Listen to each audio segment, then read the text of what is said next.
బఠానీ అండి, పెసలు, కందిపప్పు, పాలకూర, అల్లం వెల్లుల్లి పేస్టు, మసాలా దినుసులు, టమాటా, ఉల్లిపాయ, నూనె, కరివేపాకు, పచ్చిమిర్చి. ముందుగా ఇదంతా కుక్కర్లో వేసుకోవాలండి. పప్పు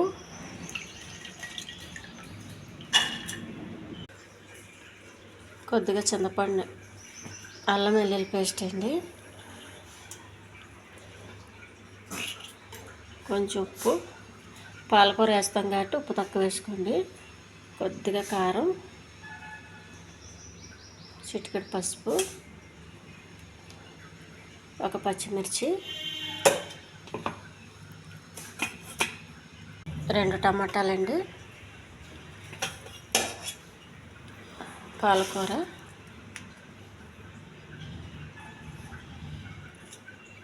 కావాల్సిన వాటర్,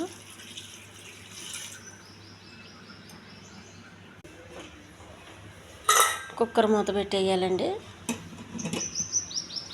వెలిగించాను, కుక్కర్ పెడుతున్నాను. ఒక 5-6 విజిల్స్ రావాలండి. తాలింపు రెడీ చేసుకోవాలండి. కొద్దిగా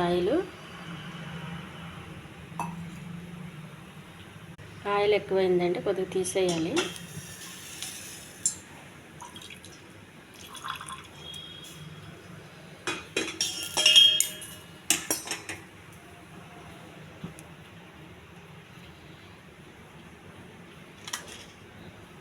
కొంచెం జీలకర్ర, కొన్ని ఆవాలు,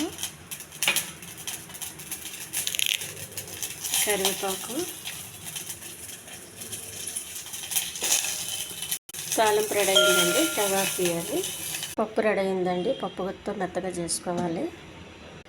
ఈ బఠానీ అవి ఉంటాయి కదండి, ఇలా మెత్తగా చేసుకోవాలి.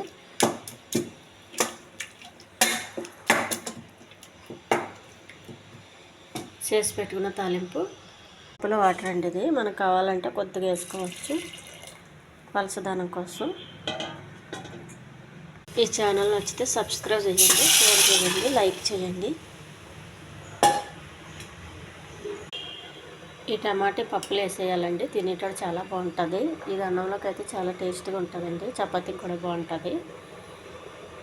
ఈ పాలక పప్పు చపాతీకి, అన్నానికి కూడా చాలా బాగుంటుందండి. ఈ టమాటా ఉంది చూడండి, దీన్ని ఏమి మెత్తగా చేయొద్దు. దాన్ని ఇలాగ వేసుకుని మనం తినేటప్పుడు దాన్ని పక్కకు నంచుకు తింటే చాలా టేస్ట్గా ఉంటుంది. ఇది చాలా హెల్దీ పప్పు అండి. ఇది పిల్లలకి, పెద్దవాళ్ళకి, ఇంట్లో వాళ్ళందరికీ కూడా చాలా మంచిది. దీన్ని ఇలా చేసుకుంటే చాలా రుచిగా ఉంటుందండి.